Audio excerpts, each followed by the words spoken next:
You're listening to the Quint's podcast.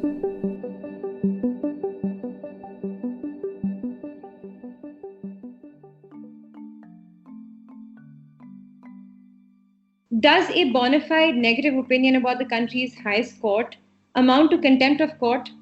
How should the Supreme Court react to criticisms against itself? Is it time to revisit the contempt of courts clause? Does it go against the freedom of speech under Article 19 of the Constitution? You're listening to The Big Story, the podcast where we dissect the headline-making news for you. And I'm your host, Shorbori.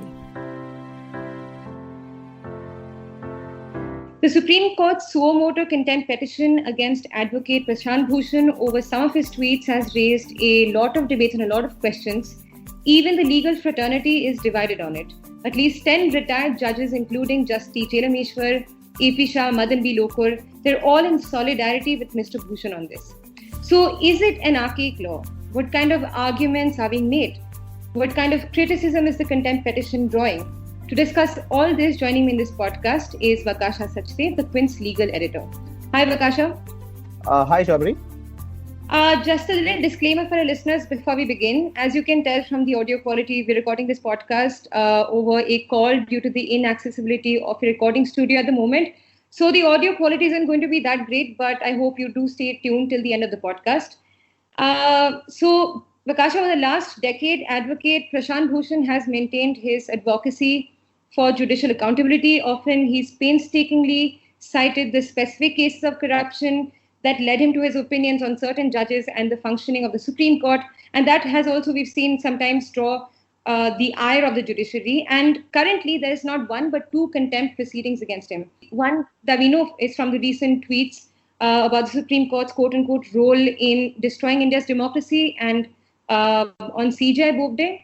And the second contempt case, which is from 2009 and has been revived now, has to do with an interview that Mr. Bhushan had given to the Tehelka magazine, where he claimed that half of India's CJs were corrupt, right? Yeah.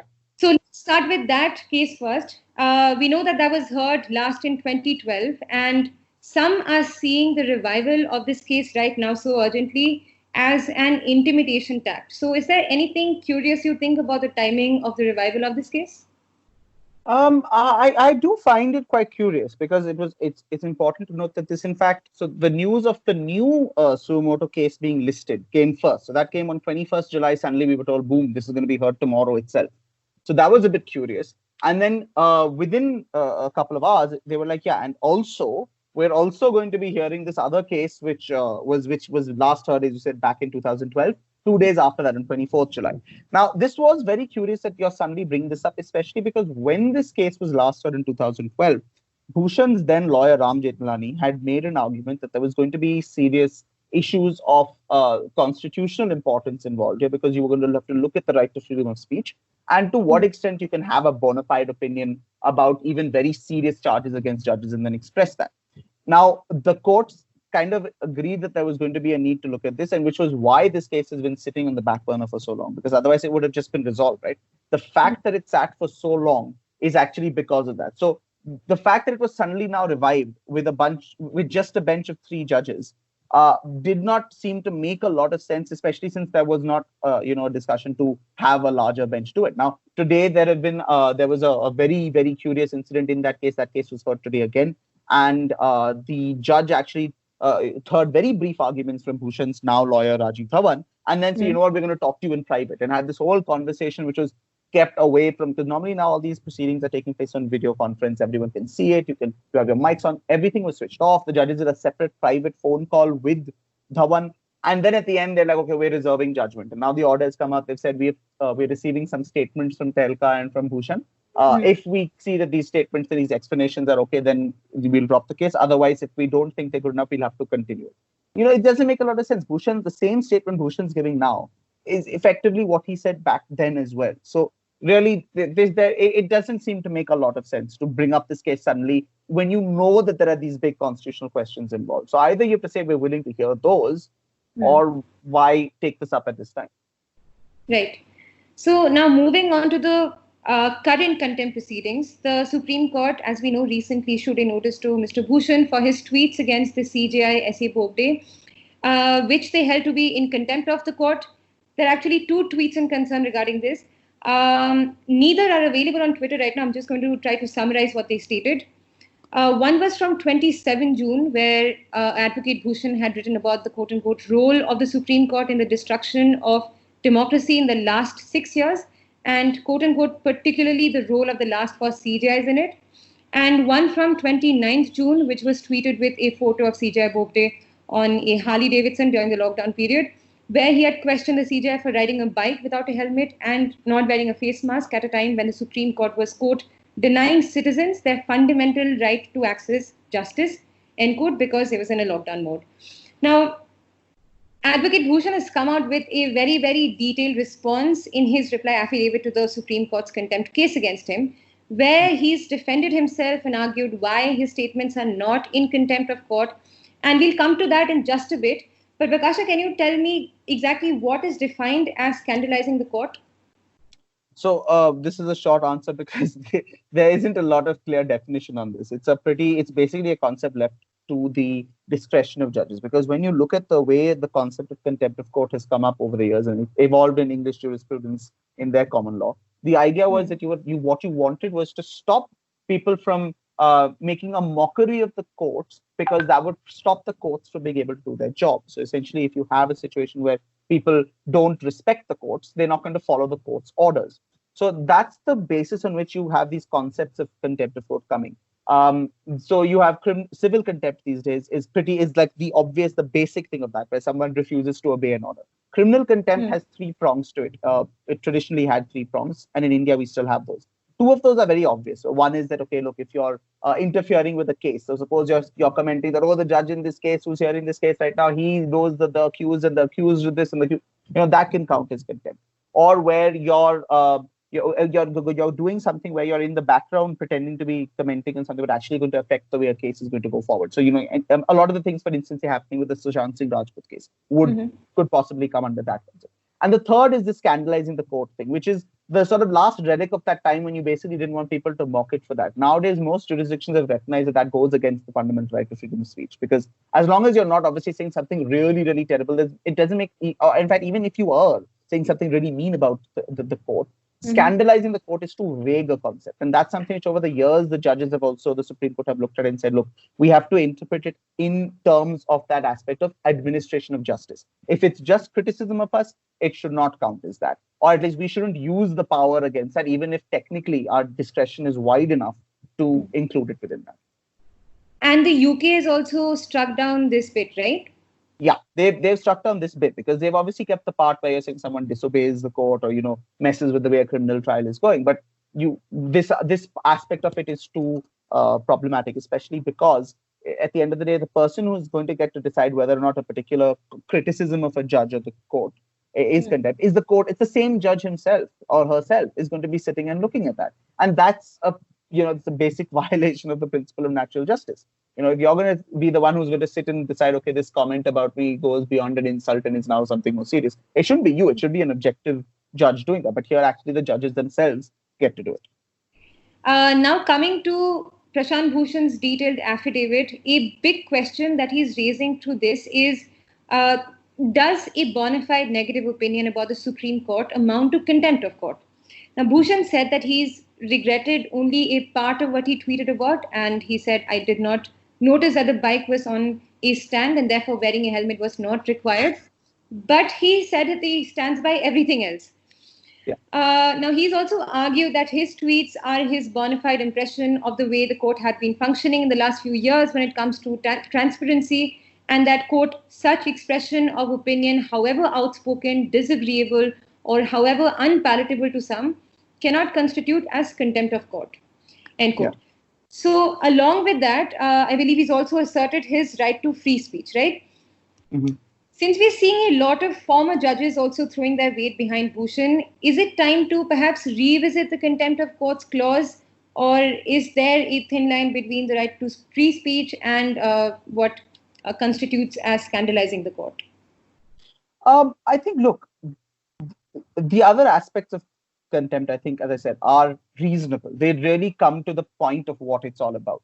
But this concept of scandalizing the court, it's just too vague. And it's become this kind of blanket thing which stops people from offering any sort of critique or criticism of the court. And that's a big problem. And I think that's why Bhushan is absolutely right. Because if you look at the defense he's offered here in this affidavit, he has got a list. It's a laundry list of all the things which have gone wrong with the way the court has functioned in the last few years.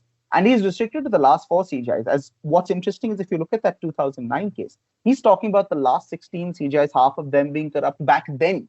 So it's not that he's just doing this out of the blue. He's been talking about this for ages, and he's doing it with a set of reasoning. And now, when you come to these last 4, like the list is truly quite horrifying. And if you look at the piece we've done on the Quint about this affidavit, we've linked you, in fact, to all the pieces we've also done at the Quint about those instances. And it is truly quite shocking, because you've got instances where the courts are not listening to habeas corpus petitions urgently. And habeas corpus petitions are basically the lifeblood of liberty in a constitution. They're not doing that. You have situations where the court is just accepting anything the government says in sealed covers without even bothering to question it, when that's the whole point of having judicial review, is for the courts to look and see what is the executive doing. Are they following the law? If the courts aren't going to do that, how are they fulfilling their responsibility to the constitution or to the people?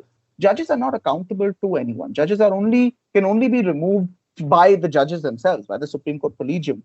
And the Collegium itself can only be removed. The Supreme Court or High Court judges can only be given any punishment through impeachment, which has a huge process through Parliament.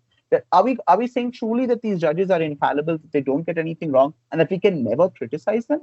So Bhushan, Arun Shori, and Ram, they're actually challenging now. They've filed a separate petition challenging that aspect of the Contempt of Courts Act and to the extent it's in the Supreme Court rules as well, and saying that this cannot be there because it clearly goes against the concept of having a reasonable restriction on free speech. You've written a very detailed piece to dissect Prashant Bhushan's detailed response. But can you give us a few takeaways from his defense of himself?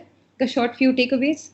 So I think what he's done very well is he's pointed out, he's built his premise, which is that, look, there is in fact a duty on citizens to raise, if they see that judges are behaving the wrong way, or they see there's corruption, they see there's a problem with it, there's a duty on citizens to raise their voices about it. And he's explained that, I think, quite well. He's then gone on to look at the Supreme Court precedent on freedom of speech, which has clearly said over the years that, it must be exercised cautiously. It shouldn't be used to just save the standing of the judiciary. You can't use this to clamp down on criticism. It must be used to ensure that justice can be administered properly. This clampdown on cases like this, using the concept of scandalizing the court, is not helping justice. It's only stopping criticism. And there are multiple judgments of the Supreme Court which say that even if that criticism is marginally overzealous, even if it is a little bit over the top, as long as it's bona fide, as long as it's in good faith, it should still be acceptable. And, he's given, I think, he's then gone on to explain exactly why he's come up with this opinion. So he first explains why he thinks democracy in India is dead, using the arguments made by 2 Harvard professors in their book and a lot of articles, how democracies die. So he's explained how, the BJP government at the center has undertaken a systematic attack on democracy in India, in his opinion, or based on, again, but it's not just him sitting on a bench and thinking of it. He's basing it on this academic work which exists by these 2 Harvard professors. He's then looked at the fact that, the Supreme Court has to, the whole point of things which the Supreme Court has said over the years is they have to prevent those kind of things going downhill. They have to stop these kind of assaults on institutions. They have to stop the attacks on democracy.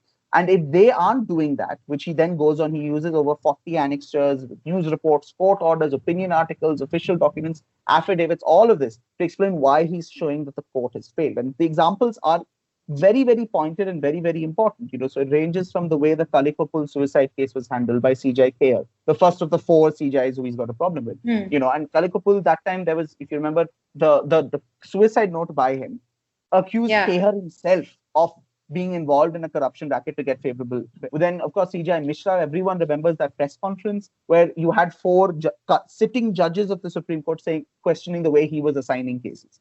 I mean, this is beyond, this is not, it's not about an individual sitting and having an opinion. You had judges of the court who are privy to what's going on there, who are privy to the collegium's discussions saying there's assignment of cases without any logical basis. And that's, again, this is not new. When Justice Gogoi was asked at that press conference, is one of the cases you're concerned about the Judge Loya case and the way it had been assigned? At that time, guess who had been assigned the case? Justice Arun Mishra. So that's the point, right? You have a situation where there's one judge who's, of course, the common thread to it, and yet he's the one now who's hearing the contempt cases against Bhushan. It's actually, again, another perfect example of the very things which Bhushan is pointing out in his affidavit is at play in the bench which is hearing this contempt case. So, whichever way the hearings go, do you think it'll set a big precedence for the future?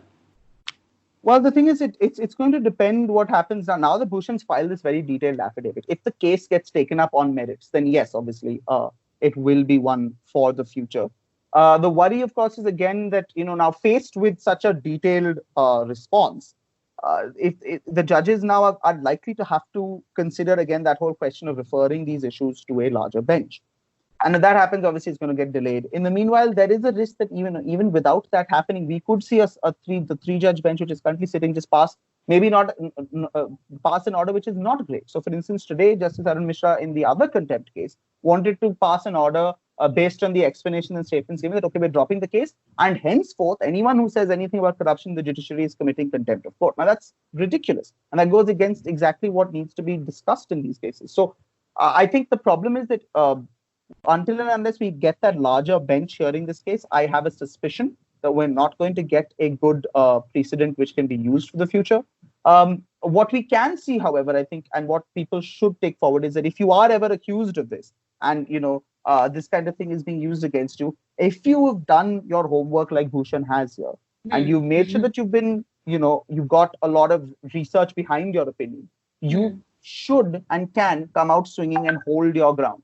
And I think that's going to be very, very important going ahead. Obviously, it's easier for someone like a Bhushan to do, but there are lawyers who will take this up and defend your right to freedom of speech. There are Bhushan himself will be one of those who will be willing to do it for you, and the lawyers who are representing him now and others will, because this is a key issue of freedom of speech, and it's something which we cannot afford as citizens to let go. As Bhushan has argued in his petition, some things are more important. Some things are, it's about a principle. There are moments, and it's a great quote where he says, there are moments in history when higher principles must trump routine obligations, when saving the constitutional order must come before personal and professional niceties, when considerations of the present must not come in the way for discharging our responsibility towards the future. I think that's what we can take away at this time, regardless of where this case ends up.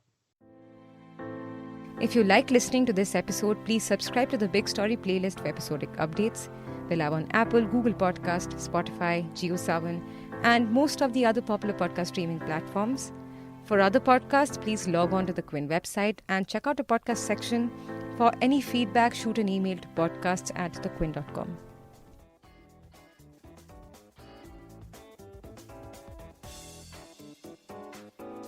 Thanks for listening. Log on to the Quint's website and check out our other podcasts.